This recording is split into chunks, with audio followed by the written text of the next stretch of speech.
पुढची एक महत्त्वाची बातमी समोर येते ती म्हणजे गेल्या काही दिवसांपासून ठाकरेंच्या शिवसेनेचे गुहागरचे आमदार भास्कर जाधव आणि गुहागरमधील ब्राह्मण सहाय्यता संघामध्ये वाद पेटलेला होता।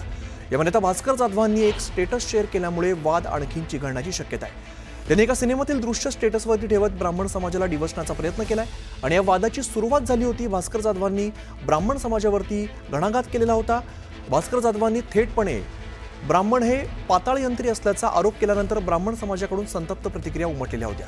यावरून वाद पेटल्यानंतर भास्कर जाधव काहीसे बॅकफूटवरती आल्याचं बोललं जात होतं, कारण आपलं विधान संपूर्ण ब्राह्मण समाजाबद्दल नाही तर गुहागरमधील ब्राह्मण सहाय्यक संघाबाबत असल्याचं सांगत जाधवांनी सारवासारव केली।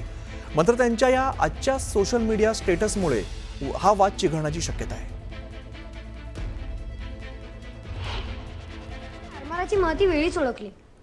हो, मग विषय पेशव्यांचा चालू आहे ना। पण गुरुजी, महाराजांनी जोपासलेले आरमार अंग्र्यांनी जीवावर उदार होऊन वाढवले, सांभाळले। या अरबी समुद्रात कोणाची टाप नव्हती आपली गलबते घालण्याची। आणि इंग्रजी सरकारची आत्मिळवणी करून खुद्द नानासाहेब पेशव्यांनी ते आरमार बुडवले।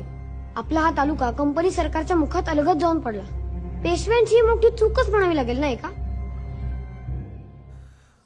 भास्कर जाधवांच्या या व्हॉट्सअप स्टेटसवरती हिंदू महासंघाचे नेते अनंत दवे यांनी टीका केली आहे।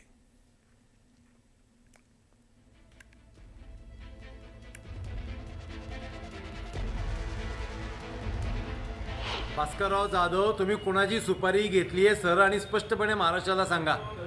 कोणत्या तरी चित्रपटातलं एखादं वाक्य स्टेटस ठेवून तुम्ही महाराष्ट्रात जातीय राजकारण करण्याचा का प्रयत्न करता आहात वारंवार?